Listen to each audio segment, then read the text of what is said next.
আমার নবীজি আমার প্রাণের চেয়েও দামি, আমার জীবনের চেয়েও দামি। কেন বললাম জানেন? যখন মেরাজে যাবেন তখন হযরতে জিবরাইল আমিন আমার রসুলকে দেখে ঘুমাচ্ছে, তখন আমার রসুলের সামনে গিয়ে বিয়াদফি করে নাই, ঘুম থেকে জাগায় নাই। তখন জিবরাইলে না আমিনের জিলবাটা আমার রসুলের কদমে লাগিয়ে দিয়েছে, সুবহানাল্লাহ। তখন আমার রসুলের ঠান্ডা রাখলো, আমার রসুল ঘুম ভেঙে গেল। তখন জিজ্ঞাসা করলো, জিবরাইল হঠাৎ তুমি আমার পায়ে এরকম ঠান্ডা কিভাবে লাগলো? তখন জিবরাইল বলে, ইয়া রাসূলুল্লাহ, আমি আপনার ঘুম ভঙ্গ করি নাই, বিয়াদফি করি নাই, আমি আপনার কদমে আমার জিলবা লাগিয়ে দিয়েছি, সুবহানাল্লাহ।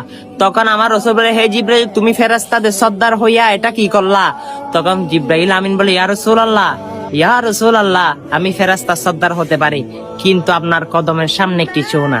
দেখুন, জিবরাইল আমিন 600 নূরের পাকার অধিকারী হইয়ে এত বড় ফেরেশতাদের সর্দার হয়ে আমার রসুলকে তো সম্মান করে, সেই রসুলের সম্মান আমাদের থেকে কোথায়? চলুন সে নবীকে যারা মন প্রাণ অন্তর থেকে ভালোবাসি, সে নবী আমাদেরকে জান্নাতে হাত ধরে ঢুকাইবে, সেটা যদি মনে করে থাকি, এই সুন্দর বার্তাটা সকল মানুষের কাছে পৌঁছে দিই। আমিন।